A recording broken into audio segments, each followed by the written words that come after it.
Hello students, कैसे हैं आप लोग। उम्मीद है आप अच्छे होंगे। तो स्टूडेंट्स, बहुत दिनों बाद मैं वीडियो ला रहा हूँ, उसके लिए मैं आप लोग से माफ़ी चाहूँगा। आपको याद होगा कि मैंने लॉकडाउन के समय में आप लोग को बोला था कि मैं लॉकडाउन है इसलिए वीडियो बना रहा हूँ, तो इस वजह से मैं वीडियो नहीं बना रहा था और थोड़ा सिचुएशन भी कुछ अच्छा नहीं था, थोड़ा बिज़ी हो गया था मैं। पर आप लोग का जो प्यार और सपोर्ट मिला मुझे, उसके लिए मैं आप लोग के लिए वीडियो यहाँ पे अब बना रहा हूँ और मेरी कोशिश रहेगी कि अब रोज़ वीडियो बनाऊँ आप लोगों के लिए। तो क्वेश्चन नंबर 6 और 7 आज इस वीडियो में हम लोग करने वाले हैं। 8, 9 और 10 जो है स्टूडेंट्स, वो 2020 और 21 में जो भी स्टूडेंट्स एग्ज़ाम दे रहे हैं अभी, उनको 8, 9, 10 एग्ज़ाम में नहीं आने वाला है। इसके लिए मैंने सेपरेट वीडियो बनाया था, फिर भी स्टूडेंट्स मुझे बार बार पूछते रहते हैं सर ये आने वाला है नहीं आने वाला है। तो वो वीडियो आप क्लियर देख लीजिए जाके, वहाँ पे मैंने बताया हुआ है क्या क्या आपको मैथ से निकाला गया है सिलेबस, तो आप देख लीजिएगा। क्वेश्चन नंबर 6 देखिए क्या लिखा हुआ है। यहाँ पे बोला गया है कि त्रिभुज M&T, ये M&T समरूप है त्रिभुज किसके, QRS के। ओके स्टूडेंट्स, और आपको पता होगा कि जब दो त्रिभुज समरूप होता है तो उसके जो संगत कोण होते हैं, ये कोण और ये कोण, ये कोण और ये कोण, ये कोण और ये कोण, ये संगत कोण है स्टूडेंट्स। तो संगत कोण जो होते हैं वो सर्वांगसम होते हैं, ठीक है स्टूडेंट्स। और एक चीज़, समरूप त्रिभुजों की जो भुजाएं होती है ना स्टूडेंट्स, वो समानुपाती होती है। मतलब ये भुजा और ये भुजा एक दूसरे के अपॉन में आएंगे। ये भुजा लेंगे आप बराबर, ये भुजा और ये भुजा लेंगे बराबर, ये भुजा लेंगे आप। इस तरह आप ले सकते हो स्टूडेंट्स, पर इसमें इस तरह हमें नहीं लेना है। अब बताता हूँ आपका टारगेट क्या है। यहाँ पे आपको लिखा हुआ है कि त्रिभुज M&T और QRS का एरिया निकालना है। एरिया मतलब क्षेत्रफल निकालना है आपको, ठीक है स्टूडेंट्स। अब क्षेत्रफल आप इसका कैसे निकालोगे, तो इसके लिए स्टूडेंट्स आपको याद होगा समरूप त्रिभुज के क्षेत्रफल का प्रमेय। वो क्या कहता है कि आपने जैसे कि ये लिखा हुआ है, आप बराबर डालकर आप कोई भी भुजा एक ले सकते हो। जैसे ये भुजा और ये भुजा ले लो, या फिर ये भुजा ले लो, या फिर ये भुजा ले लो, कोई भी भुजा ले सकते हो। यहाँ पे लिख के दिखा देता हूँ स्टूडेंट्स, जैसे कि ये लिखा हुआ है एरिया ऑफ, चल नहीं रहा है pen, area of triangle M&T, okay, upon area of triangle QRS, okay. तो आप क्या क्या लिख सकते हो स्टूडेंट्स, समरूप त्रिभुज का जो क्षेत्रफल का प्रमेय है वो क्या कहता है स्टूडेंट्स, आप लिख सकते हो MN का वर्ग बटा, MN लिया ना तो अब QR लीजिए, QR का वर्ग। या फिर आप लिख सकते हो स्टूडेंट्स NT का वर्ग अपॉन RS का वर्ग। या फिर आप ये लिख सकते हैं MT का वर्ग बटे QS का वर्ग। ओके स्टूडेंट्स, आप इस तरह लिख सकते हो स्टूडेंट्स। अब मैं ये जो MN है और जो QR है वो देख सकते हैं कि इसमें बीच में एक लंब खींचा गया है, तो इसको मैं नहीं लूँगा, इसको कैंसिल कर दीजिए। तीनों में से कोई एक लेना है स्टूडेंट्स, तीनों नहीं लेना है, ठीक है। तो मैं लेने वाला हूँ ये वाला, और इसका आंसर मैं अभी निकालूंगा। मीन्स मेरा टारगेट है कि ये अगर मुझे लेना है तो मैं अगर ये ले रहा हूँ तो मेरे पास NT का मान होना चाहिए और RS का भी मान होना चाहिए। तो दोनों का मान हम लोग क्या करेंगे, हम निकालेंगे। तो कैसे निकाल सकते हो स्टूडेंट्स, आप चलो देखते हैं हम लोग। पहले तो आपके क्वेश्चन में जो ये मान दिया है ना XT और YS, उसको लिख लो। मैं लिखता हूँ यहाँ पे XT बराबर 5, ठीक है। उसके बाद YS equals to 9। Okay students, ये मैंने लिख लिया। और यहाँ पे मैं लिख देता हूँ दत्त मीन्स ये तो दिया हुआ है आपको, ठीक है। और नंबर डाल दीजिए 1। और क्या दिया हुआ है स्टूडेंट्स, और हाँ ये दिया हुआ है, दोनों त्रिभुज क्या है, समरूप है, ये दिया हुआ है। तो ये भी लिख देता हूँ मैं, त्रिभुज M&T समरूप है त्रिभुज QRS के। ये भी दत्त है, ठीक है, मैं यहाँ पे दत्त लिख दिया। अब देखिए, अगर मुझे इसका मान चाहिए, इसका और इसका अगर मुझे मान चाहिए स्टूडेंट्स, तो कैसे निकाल सकते हैं, पहले वो बात करते हैं हम लोग। तो देखिए, इसका मान दिया हुआ है और इसका मान और इसका मान हमें निकालना है। मतलब इसका मान तो निकालना नहीं है, तो आप क्या क्या कर सकते हैं, देखिए ये 90 डिग्री है तो ये भी 90 डिग्री होगा स्टूडेंट्स, ये दोनों 90 डिग्री हो जाएंगे। ठीक है स्टूडेंट्स, अगर ये 90 है तो ये भी 90 होगा। यहाँ पे तो एक 90 डिग्री मिल चुका है स्टूडेंट्स। अगर मैं ये कोण और ये कोण या फिर ये कोण और ये कोण बता दूं कि सर्वांगसम है तो दो कोण मिल जाएंगे। जैसे ये कोण और ये कोण 90 हो गए, ठीक है, ये दोनों कोण सर्वांगसम है। अगर ये कोण और ये कोण मैं बता दूं या फिर ये कोण मैं बता दूं कि सर्वांगसम है तो कोको कसौटी से आप ये जो छोटा त्रिभुज दिख रहा है स्टूडेंट्स, इसको आप समरूप बता सकते हो। ठीक है स्टूडेंट्स, तो अब आपका टारगेट क्या है स्टूडेंट्स कि ये जो छोटा त्रिभुज है ना इसको आप समरूप पहले बताओ, क्योंकि हमको इसका मान निकालना है ना, तो धीरे धीरे करते जाऊंगा तो आपको क्लियर समझ में आता जाएगा। अभी हमारा टारगेट क्या है स्टूडेंट्स कि ये जो त्रिभुज है और ये जो त्रिभुज है उसको समरूप बताना है, तो दो कोण सर्वांगसम बताना पड़ेगा। तो ये कोण और ये कोण सर्वांगसम मिल चुके हैं, एक और कोण चाहिए। तो देखिए स्टूडेंट्स, ये जो कोण है और ये जो कोण है आप डायरेक्टली सर्वांगसम कह सकते हैं। कैसे स्टूडेंट्स कि ये जो पूरा त्रिभुज बोलेंगे आप MNT और जो QRS है, ये जो दोनों त्रिभुज है ये समरूप है, ये तो हमें यहाँ पे बोला गया है, राइट। तो जब ये दोनों समरूप है तो ये जो कोण है ये जो कोण है ये सर्वांगसम होगा, ये कोण और ये कोण सर्वांगसम होगा, ये कोण और ये कोण सर्वांगसम होगा। ठीक है स्टूडेंट्स, तो मैंने ये वाला कोण क्यों नहीं लिया, क्योंकि देखिए पूरा जो कोण है वो सर्वांगसम है और यहाँ पे तो हमें आधा ही चाहिए क्योंकि हम ये त्रिभुज की बात कर रहे हैं। ठीक है, तो ये त्रिभुज के अंदर देखिए पूरा पूरा ये आ जाएगा। तो पहले तो मैं बताता हूँ कि ये जो दोनों त्रिभुज है वो समरूप है, और समरूप है तो ये कोण और ये कोण सर्वांगसम हो जाएगा। मैं लिख देता हूँ यहाँ पे कोण N सर्वांगसम कोण R। अब ये लिखने के बाद आप रीजन जरूर दें स्टूडेंट्स। आप रीजन क्या देंगे, आप रीजन देंगे स्टूडेंट्स समरूप त्रिभुज के संगत कोण सर्वांगसम होते हैं। मैं लिख लेता हूँ यहाँ पे स्टूडेंट्स। स्टूडेंट्स ये मैंने समझाया था आपको, ये मत लिखना, ठीक है, ये कैंसिल है। देखिए स्टूडेंट्स, इसको नंबर दे दीजिए, सेकंड नंबर है। ओके स्टूडेंट्स, अब ये होने के बाद स्टूडेंट्स आप ये त्रिभुज का नाम लीजिए। ये जो त्रिभुज है ना, तो इसका त्रिभुज का नाम भी कैसे लेना है उसके लिए भी एक तरीका है। ठीक है स्टूडेंट्स, आप अगर यहाँ से स्टार्ट कर रहे हो XNT तो इसमें भी आप YRS बोलोगे। अगर आप NXT बोल रहे हो तो इसमें RYS बोलोगे। अगर आप यहाँ से स्टार्ट कर रहे हो ऐसा बोल रहे हो TXN बोल रहे हो तो यहाँ पे भी SYR बोलोगे। तो बोलने का जो तरीका है दोनों का सेम होना चाहिए स्टूडेंट्स। ओके, त्रिभुज XNT ठीक है, तथा त्रिभुज YRS में, ठीक है। अब ये दोनों त्रिभुज में हमें दो कोण चाहिए स्टूडेंट्स, इन दोनों को सर्वांगसम बताने के दो कोण चाहिए। तो एक तो ये कोण हो गए 90-90, तो इसको कैसे बोलोगे आप, ये कोण बोलते समय बीच में आना चाहिए, तो NXT बोल दो, RYS बोल दो। तो मैं बोलता हूँ कोण NXT, ठीक है, सर्वांगसम कोण RYS।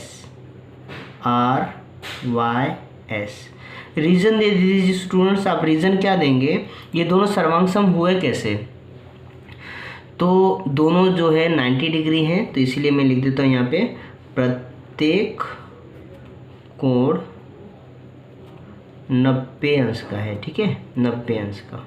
ओके, तो इस तरह हो गए। अब ये कोण भी सर्वांगसम है, मैं लिख देता हूँ। इसको कैसे लिखूँगा, XNT कोण XNT सर्वांगसम कोण YRS। ओके स्टूडेंट्स, अगर आपने इसको लिख लिया है तो इसका रीज़न क्या देंगे स्टूडेंट्स आप, कैसे ये दोनों सर्वांगसम कैसे हुए। यहाँ से देखिए, यहाँ पे मैंने लिया था N और R, बीच में देखिए N है R है, राइट। तो ये दोनों यहाँ से हमको पता चला था सर्वांगसम है, तो मैंने वही उठा के लिख दिया है। मैं लिख देता हूँ 2 से। ठीक है, क्लियर है स्टूडेंट्स। अब दो कोण हमें सर्वांगसम मिल चुके हैं स्टूडेंट्स, तो आप ये कह सकते हो जो त्रिभुज XNT है और YRS है दोनों समरूप है। मैं लिख देता हूँ यहाँ पे त्रिभुज XNT समरूप त्रिभुज वाई आर एस। और यहाँ रीज़न क्या देंगे स्टूडेंट्स, कोको कसौटी से समरूपता की, को कसौटी से। ओके स्टूडेंट्स, तो कोको कसौटी से हमने इसको समरूप बता दिया। स्टूडेंट्स, अगर ये समरूप त्रिभुज हो चुका है तो आप क्या कह सकते हो कि ये भुजा और ये भुजा, ये भुजा और ये भुजा, ये भुजा और ये भुजा समानुपाती हैं। ठीक है स्टूडेंट्स, तो कैसे आप इसको लिखोगे, आप ऐसे लिखोगे एक्स एन, चलिए वहाँ मत देखिए, यहाँ पे देखिए एक्स एन, ठीक है, बटा वाई आर बराबर एन टी बटा आर एस बराबर एक्स टी बटा वाई एस। इस तरह हमने लिख दिया स्टूडेंट्स। ठीक है, मतलब जो दो त्रिभुज अगर समरूप है तो आप इस तरह भी लिख सकते हो। तो देखा आपने मैंने कैसे लिखा इसको। ओके, अब यहाँ पे मैं रीज़न दूंगा स्टूडेंट्स। रीज़न देंगे क्या हम लोग कि समरूप त्रिभुज की जो संगत भुजाएं होती हैं वो समानुपात होते हैं। तो मैं लिख देता हूँ यहाँ पे स्टूडेंट्स, यहाँ पे 3 है राइट। हमारे पास वैल्यू किसका है, इसका वैल्यू हमारे पास एक्स टी का वैल्यू 5 है और वाई एस का वैल्यू 9 है। ओके स्टूडेंट्स, तो एक तो इसको आप लेंगे और इन दोनों में से किसी एक को लेंगे। ठीक है स्टूडेंट्स, तो मैं किसको लेने वाला हूँ, क्योंकि मुझे इसका मान निकालना है इसीलिए मैं इसको लेने वाला हूँ। अगर आप इसका मान निकाल रहे होते तो आप इसको लेते। ओके स्टूडेंट्स, तो मेरे को इसका मान निकालना है इसलिए मैं ये ले रहा हूँ, ये नहीं लो। ठीक है, आपको 2 ही चाहिए, बस 3 है पर आपको 2 ही चाहिए सॉल्व करने के लिए। तो मैं लिख लेता हूँ यहाँ पे एन टी बटा आर एस, ओके, बराबर एक्स टी बटा वाई एस। ओके स्टूडेंट्स, इसके बाद आप मान लिख दीजिए एन टी बटा आर एस बराबर एक्स टी का मान क्या है 5 है, तो यहाँ 5 हो जाएगा, और वाई एस का मान देखिए क्या है 9 है, तो यहाँ पे 9 हो जाएगा। और इसको आप नंबर दे दीजिए, नंबर 1 2 3 नंबर्स, 2 तक दिया था, ये 3 हो जाएगा। तो देखा स्टूडेंट्स हम लोग यहाँ पे इसका मान कैसे निकाले, इसका मान तो निकल चुका है। अब स्टार्टिंग में मैंने आपको ये समझाया था, है ना, ये समझाया था। अब इसका मान आप निकाल सकते हो। ठीक है, तो मैं अब क्या लिखूँगा, मैं लिखूँगा त्रिभुज कौन सा है, त्रिभुज, ये पूरा त्रिभुज का नाम लिखूँगा। मतलब मैं ये जो दत्त आपको पहले से दिया हुआ था ये लिखूँगा स्टूडेंट्स। ठीक है, तो पहले मैं त्रिभुज लिखता हूँ। मैं लिखता हूँ यहाँ पे त्रिभुज एम एन टी तथा त्रिभुज क्यू आर एस में ये दोनों त्रिभुज समरूप है ना समरूप। तो लिख देता हूँ मैं त्रिभुज एम एन टी समरूप त्रिभुज क्यू आर एस, दोनों समरूप है। अच्छा, दोनों समरूप है तो आप क्या लिख सकते हो, आप ये वाला स्टेप लिख सकते हो स्टूडेंट्स। तो आपको ये लिखना है, पूरा जो क्वेश्चन में दिया हुआ था ये लिखना है। उसके बाद आपको ये 3 लिख सकते थे पर मैंने ये चूज़ किया था एन टी बटा आर एस। ठीक है, तो मैं लिख लेता हूँ यहाँ पे, ये हो गया स्टूडेंट्स। अभी देखिए इसका वैल्यू है हमारे पास, कितना वैल्यू है देखिए, एन टी का वैल्यू हमारे पास 5 है, 5 का वर्ग हो जाएगा, और आर एस का वैल्यू 9 है, तो यहाँ पे 9 का वर्ग हो जाएगा। ओके स्टूडेंट्स, 5 का वर्ग निकालोगे तो 25 हो जाएगा, और 9 का वर्ग क्या होता है 81, तो ये मिल जाएगा स्टूडेंट्स। और ये दोनों देखो कट रहा है तो काट सकते हो। तो देखो 25 जो है वो 5 के पड़े में आता है और 25 के पड़े में आता है, और 5 के पड़े में 81 नहीं आता, और 25 के पड़े में भी 81 नहीं आता, तो ये कटेगा नहीं स्टूडेंट्स, यही आपका आंसर है। तो आप लिख सकते हो area of triangle M N T upon area of triangle Q R S. तो तो इस तरह फिनिश हो गया स्टूडेंट्स। तो आई होप स्टूडेंट्स आप लोगों को ये क्लियर समझ में आया होगा। 2-3 बार प्रैक्टिस करेंगे तो और अच्छे से समझ में आ जाएगा। वीडियो देख लीजिए, क्लियर समझ में आएगा। 1 बार नहीं 2 बार 3 बार वीडियो देखिए, आपको क्लियर समझ में आएगा। ठीक है स्टूडेंट्स। तो स्टूडेंट्स अभी चलते हैं क्वेश्चन नंबर 7 कर लेते हैं। तो स्टूडेंट्स क्वेश्चन नंबर 7 में आ चुके हैं। देखिए क्या है यहाँ पे, बहुत सिंपल है। मैं लिख देता हूँ यहाँ पे हल। ठीक है, और क्या दिया हुआ है वो लिख लेते हैं। मान देखिए AD का मान दिया हुआ है 5 और DC का मान दिया हुआ है 3 और BC का मान जो दिया है वो 6.4 दिया हुआ है। तो ये मैं लिख देता हूँ दत्त। ओके स्टूडेंट्स, दत्त में दिया हुआ है। और त्रिभुज का नाम तो यहाँ नहीं बोला है, मैं लिख देता हूँ त्रिभुज ABC। मैं लिख देता हूँ यहाँ पे त्रिभुज ABC में। ठीक है स्टूडेंट्स, ये लिखने के बाद और क्या दिया हुआ है देखिए यहाँ पे समांतर दिया हुआ है। क्या, रेख DE समांतर है किसके, भुजा AB के। ओके स्टूडेंट्स, तो ये दोनों समांतर है, मतलब ये AB और DE जो है समांतर है। तो समांतर है स्टूडेंट्स, तो आप ये लिख सकते हो CD बटा DA। ठीक है स्टूडेंट्स, बराबर आप फिर लिखेंगे CE बटा EB। और यहाँ रीज़न लिख देंगे स्टूडेंट्स समानुपात के मूलभूत प्रमेय से।